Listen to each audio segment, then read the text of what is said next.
of food, and an ample supply of food, and low food prices, seem to guarantee the prosperity of the American economy. Yet Americans pay a price for producing cheap food that deviates significantly from market norms, often not visible on supermarket price tags. These costs include that farmers are miserable, the environment is damaged, urban residents pay for their health, and the government needs to budget a large amount of money to subsidize farmers every year. Author Zhang Jiaoming. Reprint editor Su Hui. Backstage editor Fairy Tale. As we all know, human food is provided by species that have evolved over a long period of time in nature and have been continuously cultivated by humans. The initial energy comes from the photosynthesis of green plants, but the premise is that farmers have to work hard. What will happen if farmers leave the land one after another and the traditional methods of labor and breeding are replaced by modern agricultural technology and large machines? That is, people are getting lazy and agriculture still needs to meet the needs of the growing population. Here, the United States, the most developed country in the world, has already given the answer. An abundant food supply, with low food prices, seem to guarantee economic prosperity. Yet Americans pay a price for producing cheap food that deviates significantly from market norms, often not visible on supermarket price tags. These costs include that farmers are miserable, the environment is damaged, urban residents pay for their health, and the government needs to budget a large amount of money to subsidize farmers every year. In the past 60 years, the industrialized agriculture in the United States has expanded significantly. A large amount of fossil fuels and chemicals have entered the agricultural ecosystem, and a large number of farmers have entered the cities. The problem of eating for Americans has become increasingly concentrated in the hands of a few people. Today in the United States, only 1.8% of the population is subsistence farmers. The United States can cultivate a larger area of farmland with less labor costs, benefiting from economies of scale, benefiting from various government incentives and high subsidies. These measures have been intensified to benefit even larger farms with a single crop variety. Along with this, the food industry has become increasingly concentrated. In the Midwest of the United States, there are currently 4 companies collecting crops from thousands of farmers for processing various agricultural products. Monolithic agriculture prolongs the food kilometer.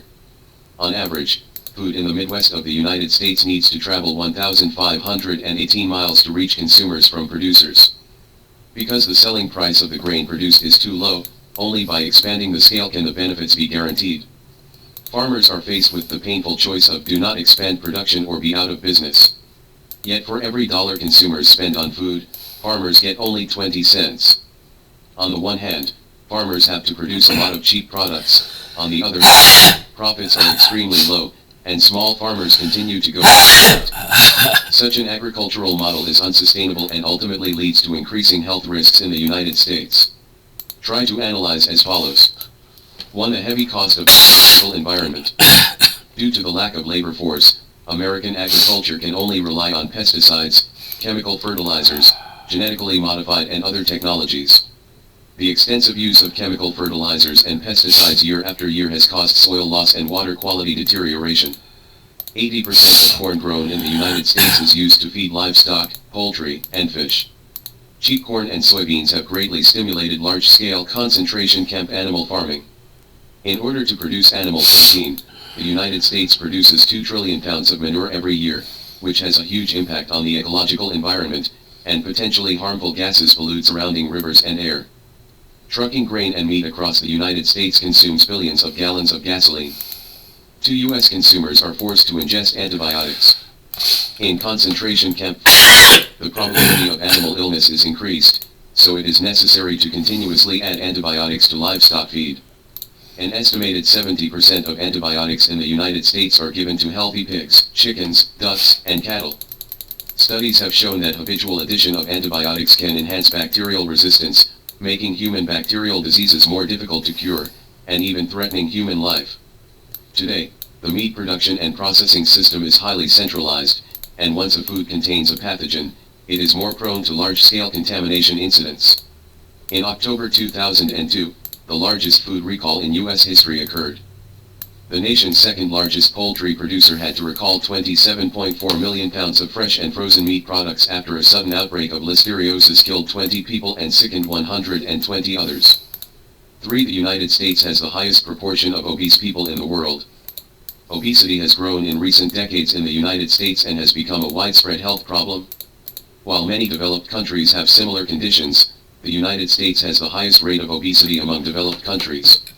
Since 1962, the obesity rate in the United States has been rising from 13%, reaching 19.4% in 1997, and 24.5% in 2004, and it has already exceeded one-third. As early as 2010, the U.S. Centers for Disease Control and Prevention stated that 35.7% of adults and 17% of children in the United States are obese. While obesity rates in women have been higher than in men over the past decade, rates in men have also increased between 1999 and 2018. The number of diabetics in the United States has increased significantly. A September 19, 2018, report by Health Day News showed that 1 in 7 Americans has diabetes, and many don't even know they have blood sugar disease. According to the U.S. Centers for Disease Control and Prevention, 14% of U.S. adults have diabetes, of which 10% are aware of diabetes and more than 4% are undiagnosed. According to the American Diabetes Association, 95% of diabetes cases are type 2, which accounts for the vast majority and is often associated with being overweight or obese. The number of cancer patients in the United States is increasing. The United States is also a veritable cancer powerhouse. According to the 2018 Cancer Data Report, there were more than 1.7 million new cancer cases and about 610,000 deaths in the United States in 2018. Among all cancer types, lung cancer, prostate cancer, breast cancer, and colorectal cancer are the typical 4 major killers. China's population is 4 times that of the United States, and the annual cancer rate in the United States is 2.29 times that of China. This is the result of a decade of aggressive cancer prevention in the United States. American consumers only need to spend 10% of their household disposable income on food. Unfortunately, they spend as much as 17% on medical care, which is the highest in the world. Cheap food not only failed to benefit the general public in the United States, but also led to the upgrading of industrialized agriculture, forming a vicious circle. Chinese agriculture is following the old path of the United States. Many scientists must call the United States in their words, abandon the advantages of our traditional agriculture, sacrifice the ecological environment and human health, and develop industrialized agriculture, resulting in a serious decline in biodiversity and food diversity. The lessons of the United States must arouse our sufficient attention.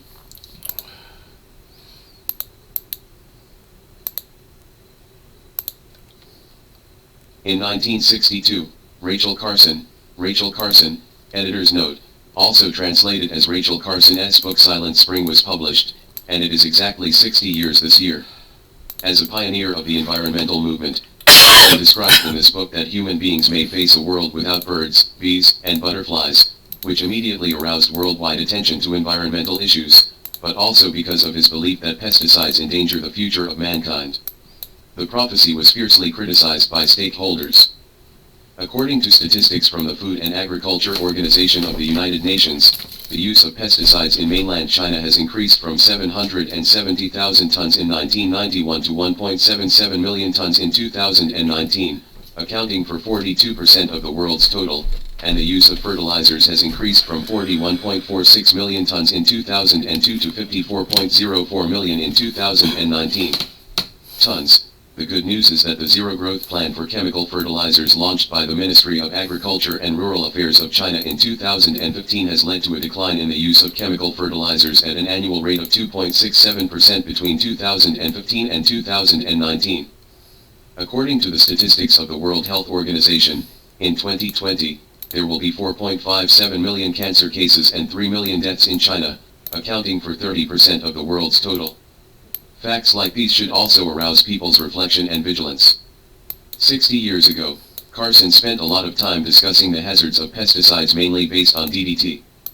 40 years later, the Ministry of Agriculture of my country officially banned DDT, and it can be stored in the human body for more than 50 years, and it can be completely degraded in soil and water. It takes 10 to decades. At the same time, new alternative chemical pesticides, which are approved for marketing in the short term, may continue to enter the market, just like DDT. They will be considered harmful after decades, and then they will be banned after decades. The development and use of chemical agents has become impossible in a continuous cycle. Pest insects and weeds are members of the ecosystem, and they are not effectively used, but are ruthlessly killed by foreign chemicals. Professor Zhang Jiaoming, who was invited to write the preface to this book, is conducting ecological agriculture experiments in Ping'ai County, Shandong Province. After more than 10 years, initial results have been achieved. Carson's desperate cry was criticized by many parties, and Professor Zhang Jiaoming's ecological agriculture experiment was also maliciously slandered by people with ulterior motives. This road to the ecological future is not easy, but we have reached the time when we have to find a way. Author Zhang Jiaoming, researcher at Institute of Botany, Chinese Academy of Sciences, host professor at University of Chinese Academy of Sciences, founder of Hong'ai Ecological Agriculture. Editor-in-charge Xiao Zhan. Backstage editor Fairy Tale. In 2015, Peking University Press published the Chinese translation of Carson's Silent Spring. The editorial department invited me to write a preface, and I will repost the preface here. Silent Spring is a masterpiece in the history of environmental protection. I hope that Carson's cry will not be outdated. Let us wake up mankind together, face up to the various crises facing the earth we live in, and let the flowers of ecological civilization bloom all over the earth. In the history of human evolution, environmental pollution has become an event for nearly 100 years. To be precise, the Industrial Revolution gave human beings the capital to challenge nature. From the day when the ecological balance was disrupted on a large scale, environmental pollution began to appear.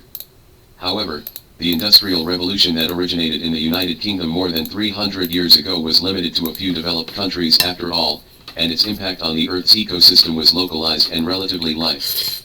However, with the global expansion of capitalism, human beings have unlimited demands from nature, and continue to discharge a large amount of harmful substances into nature.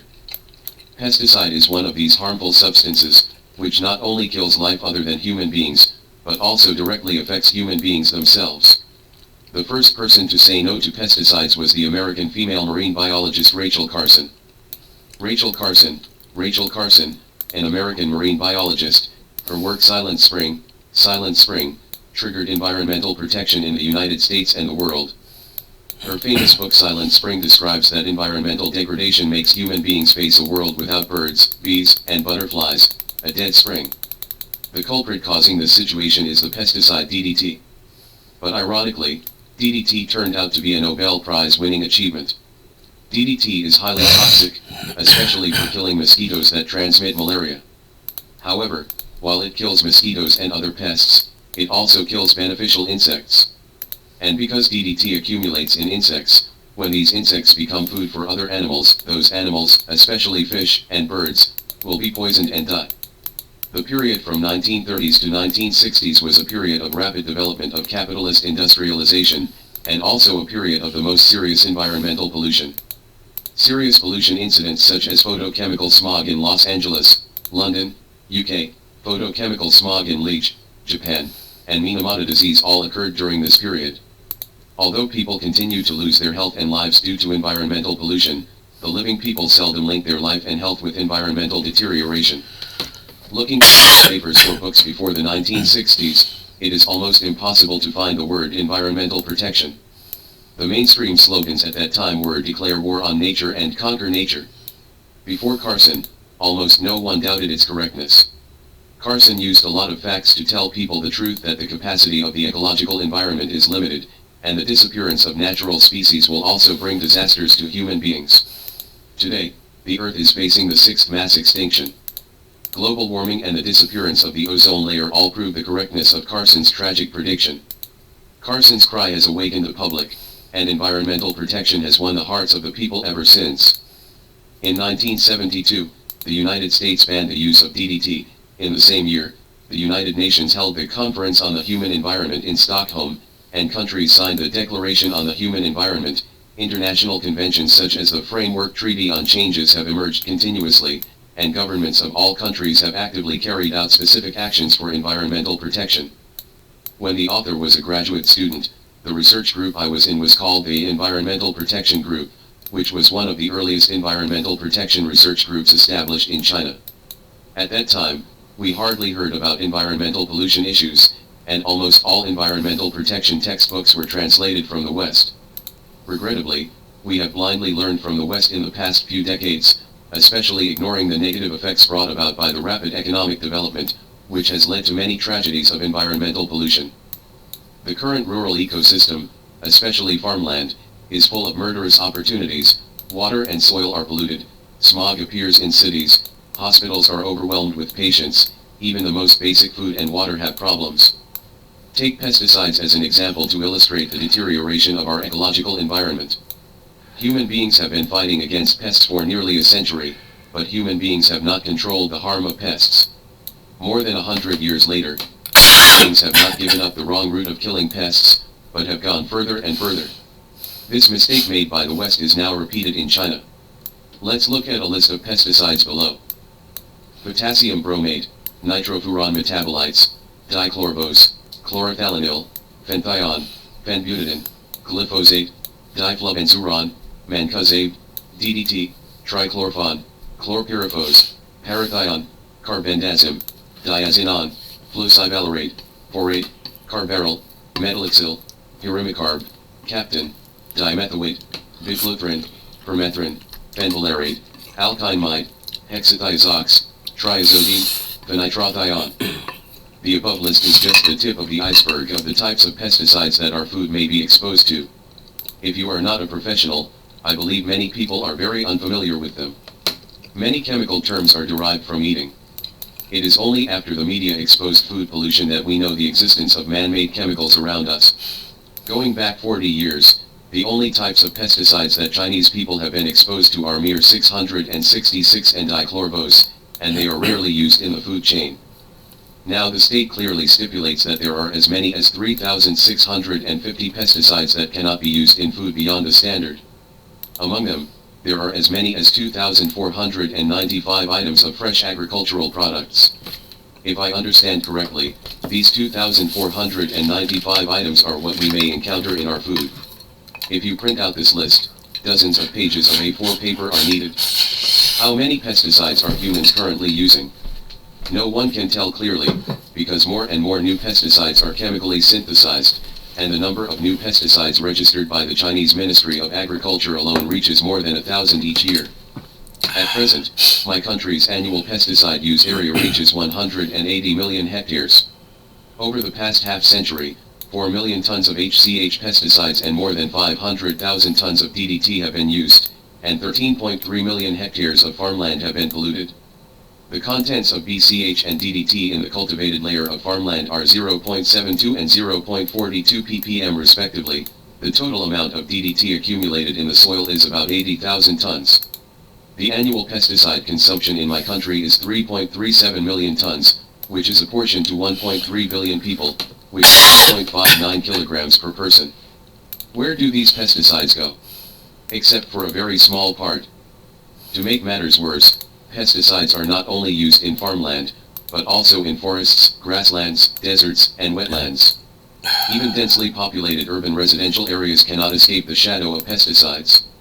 If Carson is alive today, and she sees the use of so many pesticides on such a large scale, the title of her book Silent Spring may be changed to Dead Spring.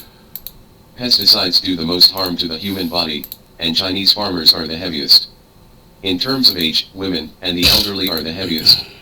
Developed countries use airplanes or large tractors to spray pesticides, while China uses primitive backpack sprayers, which spray poisonous substances. Pesticide organic solvents and some pesticides float in the air, polluting the atmosphere, and inhaling the human body may cause disease or cancer. Farmland is washed away by rain, and pesticides enter rivers and pollute the ocean. In this way, pesticides are carried to all parts of the world by air currents and water currents, and pesticides in residual soil can reach deep into the formation through osmosis, thereby polluting groundwater. The large-scale, high-concentration, and high-intensity use of insecticides has temporarily controlled the pests, but it has accidentally injured many natural enemies of pests, disrupting the natural ecological balance, and causing a large number of pests and diseases that did not pose serious harm in the past, such as spider mites, scale insects, leafhoppers, and various soil-borne diseases. In addition, pesticides can also directly cause pests to multiply rapidly. In the late 1980s, methamethophos and triazophos were used to treat rice plant hoppers in southern farmland. As a result, The egg production of rice plant hoppers increased by more than 50%, and rice plant hoppers became rampant again within 7 to 10 days of using the drugs. The vicious cycle caused by pesticides not only increases the cost of pest control, but more seriously causes an increase in human and animal poisoning accidents. The war between humans and insects did not dampen the spirit of the so-called pests. Under the test of various pesticides invented by human beings, the pests became more courageous as they fought. In the countryside, the most personal experience of farmers is that they have applied so many pesticides, but the insects are still flooding. The more the medicine is used, the more poisonous it becomes, and the more insects are cured, the more it will be. If there are too many insects, it is necessary to spend money to buy pesticides, which brings huge profits to pesticide production and sales companies. For pests, what will happen if we change our thinking? That is, if we do not take countermeasures and use pesticides, but restore the ecological balance, will the number of pests increase? Since 2007, the author led his own research team, rented 40 mu of cultivated land, and established Hong Ai Ecological Farm in Ping Ai, Shandong, to carry out experimental and demonstration research on ecological agriculture. We completely stop the use of pesticides, herbicides, chemical fertilizers, agricultural film, and additives, and do not use genetically modified technologies to verify the role of ecology in maintaining agricultural production and improving economic benefits. In just 3 years, the powerful power of ecology has emerged. Due to the adoption of strict farmland ecological protection measures, the biodiversity of the farm has been greatly improved. Swallows, dragonflies, frogs, earthworms and other small animals have returned. The vegetables and fruits there no longer have to worry about being harmed by insects. Cucumbers, tomatoes, celery, vegetables such as eggplants and scallions are close to the conventional yield. Adults of cutworms that seriously affected the growth of corn seedlings in the past have been subdued by the pulse trap lamps. At the peak of the past, each lamp can catch up to 9 caddies of various pests every night. Catch less than 30 grams per night. If a drop of pesticide is not used, the pests will not cause harm. At present, the farm has grown to 500 mu, and 100,000 mu has been promoted nationwide. Insects have different ecological niches in terms of time, and most of the hot pests are nocturnal pests, while beneficial insects, especially birds, seldom move at night, so they are not harmed. The pests are still there, this species has not been wiped out, and they still have something to eat and drink, but they still face the following hurdles if they want to form a large population. After the ecological balance is established, there are more beneficial insects and beneficial birds, and they have no chance to cause disasters. Without pesticides and herbicides, swallows, sparrows, dragonflies, frogs, toads, snakes, and hedgehogs have all returned, and they also want to eat. Pests are their delicacies. The diversity of crop mixes increases the ability to resist risks such as pests, and the diversity of biological communities is stable. In the ecological farm, in addition to planting wheat, corn, and vegetables, there are also lotus roots, soybeans, peanuts, and sesame seeds. So many crops are planted together that insects don't know which one to eat. Wait, on a real organic farm, pests are relatively easy to control. Some people say, wouldn't it be better to transfer insecticidal genes into crops and let the crops produce pesticides by themselves? This just disrupted the ecological balance again, and it was pressing the cord to pick up the scoop. Insects don't eat your crops with insect-resistant genes, they will eat other crops, and the roots are not eradicated. And there are so many kinds of bugs, and the genes are specific, that is, one gene can prevent one kind of pest, so how many genes do you have to transfer? Why not use existing species?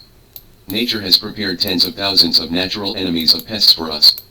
How many billions of genes will these species carry? Genetically modified pest control technology is like putting out a fire with a celery. It mistakenly mistook gasoline for water and poured it into the burning flames. In fact, after genetic modification, not only must you apply pesticides, but also use special pesticides, special fertilizers, and special herbicides. These 3 specialties plus the 1 speciality of genetically modified patents, under the pressure of the 4 mountains, farmers can still count on you having a good time. There are no pests in the farmland, what do the 4 specialties eat? Pesticide dealers don't want to see our results. When I told a pesticide dealer about our approach, he was very irritable and repeated how their pesticides were effective and had no side effects. On this issue, GMO proponents also do not want to see an ecologically balanced solution to what they consider to be a big problem, because they will not receive patent fees and cannot sell their special herbicides and special pesticides. Coincidentally, Carson's appeal back then also aroused vicious attacks from interest groups, mainly pesticide dealers, and the unscrupulous experts they bought, and the media.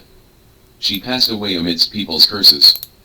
Fortunately, she has left a rich environmental protection legacy to mankind. Look at weeds again. In farmland ecosystems, weeds are almost the biggest headache for farmers. Weeding takes up more than half of the time of farmland management, and it is also the hardest part of farm work. At noon on the day of hoeing, the sweat drops to the soil is the most vivid portrayal of the exhaustion of farm work. The tenacious vitality of weeds makes farmers hard to guard against, weeding every year, and growing grass every year. Human beings have struggled with weeds for thousands of years, and there is no good solution until the invention of herbicides, and human beings temporarily gained the upper hand. However, the use of glyphosate herbicides invented by humans and the use of glyphosate-resistant genetically modified crops temporarily ended the damage of weeds for years, but glyphosate residues in food may eventually endanger humans. How many weeds are there in the farmland? The south is obviously different from the north. Taking the north we are familiar with as an example, it is common to sow Artemisia annua, Wombuliaxing, shepherd's purse, unicycles, and thistle in spring wheat fields. Since the wheat was sown in the autumn of the first year, it became the dominant population after the winter and turned green, and the weeds could not compete with the wheat for the time being. But once it is left unmanaged, Artemisia persicii grows rapidly and can cover the entire wheat field. However, after all, there is little rain in spring and the temperature is low, so the weeds are not the worst. But summer is different. In the rainy season, northern farmland has high temperature, strong sunlight, and good moisture, which provides space for the weeds of opportunists to break out. Even for crops as tall as corn, there are more than a dozen weeds under them, such as crabgrass, dry barnyard grass, hirsch, goosegrass, broken rice sedge, iron amaranth, sweet sausage, and camelina and Xingyu et al. It is estimated that wheat has gained such a notoriety today after modern science. In ancient agricultural books, people did not hate weeds as much as people do today. For example, to prevent and control weeds, the ancients even used the saying hoeing grains. Woes are crops, so how to hoe them out? It turns out that the hoeing of weeding is different from the elimination of weeding. The former is to loosen the soil for crops, cut off the connection between the above ground and underground parts of weeds, and cut off the soil capillaries to control weeds. It also has the function of preserving moisture, and farmers have to do this kind of farm work many times a year. In the past, once the farmers got the hoe in their hands, they didn't stop till the harvest, but today's farm work is once the sprayer is on their shoulders, they don't stop until the harvest. Herbicide weeding only kills weeds, regardless of the feeling of the land, and does not care about the pollution of herbicides to human food. In fact, the farming work of spraying herbicides itself is very risky to health. Herbicides are highly toxic, and the herbicides that flow tens of meters from the air can still harm those sensitive plants. Will people be safe and sound? During the days when the herbicides were applied, farmers were afraid to open their windows. The traditional manual weeding method has declined as a large number of migrant workers have entered the city and there is a shortage of labor. In the United States, this ancient technology may have completely disappeared. In China, only old farmers over the age of 50 can weed. What technology is being used now? Herbicides. Large-scale use of herbicides, regardless of environmental benefits, weeds have not been controlled. On the contrary, weeds are used every year, and occur every year. Superweeds. Why are weeds difficult to control in farmland, and even herbicides bred superweeds? This is related to the ecological habits of weeds. Most of the weeds in farmland are annual plants. They are opportunists and occupy space whenever they have space. On the ridge, as long as there is a chance to reproduce, it will bear a large number of seeds and enter the soil in various ways. The seeds buried in the soil are generally difficult to get rid of, and herbicides have nothing to do with them. Even if the above ground is burned out with fire, the seeds can still remain underground. This is why the ancients said that wildfires are endless, and spring breeze blows and regenerates. How to do ecological weeding? One is to control the provenance, prevent it from producing seeds, and manage it before and after maturity. You can use a cultivator to turn the newly germinated wheat seedlings into the ground, or use traditional manual weeding. The second is to use grass to control grass, such as artificially sowing annual leguminous herbaceous plants with fertilizer efficiency to occupy the ecological niche of weeds, or planting snakeberries with creeping growth and high density, is very popular in apple orchards, pear orchards, grapes, etc. Very effective in the garden. The third is straw mulching, that is, the straw of the last stubble crop is crushed and returned to the field, and the weeds are suppressed by using the biochemical substances in the straw. The fourth is to rotate crops to prevent weeds from adapting to human planting laws. For example, in the north, corn is not regularly planted after the wheat season, but soybeans and peanuts are planted instead. Similarly, corn is not planted in a single way to survive the winter after the season. Wheat can also be planted with garlic that can survive the winter. We have observed that after a reasonable crop rotation, the types of weeds can be reduced from 8 to 10 to 2 to 3. The fifth is artificial weeding to feed cattle and sheep, but the premise is that there should be no pesticides or herbicides in the farmland. Fresh grass without pesticides and herbicides is very popular with herbivores such as cattle, sheep, donkeys, rabbits, geese, and even pigs. When I was a child, there were very few weeds in Shandong's farmland. Where did those weeds go? It turned out to be controlled by us children and some women. It can be seen that dealing with weeds in the future is just like dealing with pests. Adopting an ecological balance method instead of brutal killing will also achieve twice the result with half the effort. Carson's desperate cry inspired a magnificent global environmental protection movement, and finally promoted major environmental law reforms, which has great reference significance for my country's rapid economic development. Spring is the most vigorous season of life, and should not be synonymous with silence. As members of the global village, the Chinese people also have the right to breathe fresh air, drink clean water, and eat safe food. It is time to resolutely deal with the increasing environmental pollution and the increasing pollution of pesticides, fertilizers, herbicides, and mulch. End. Article source, Boy a Good Book public account. Image source, Internet. Original title, Wait for the Wind to Come, or We Can Do More.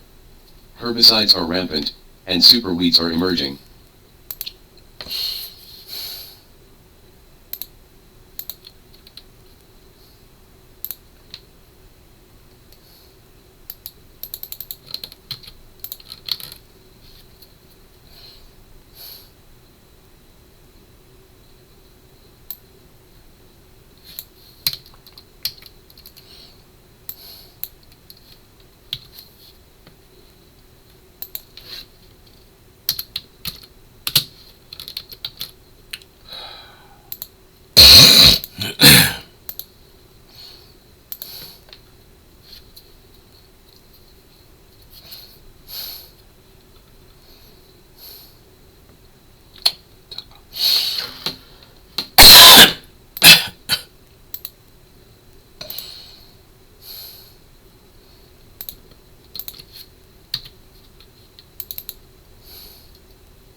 Hmm?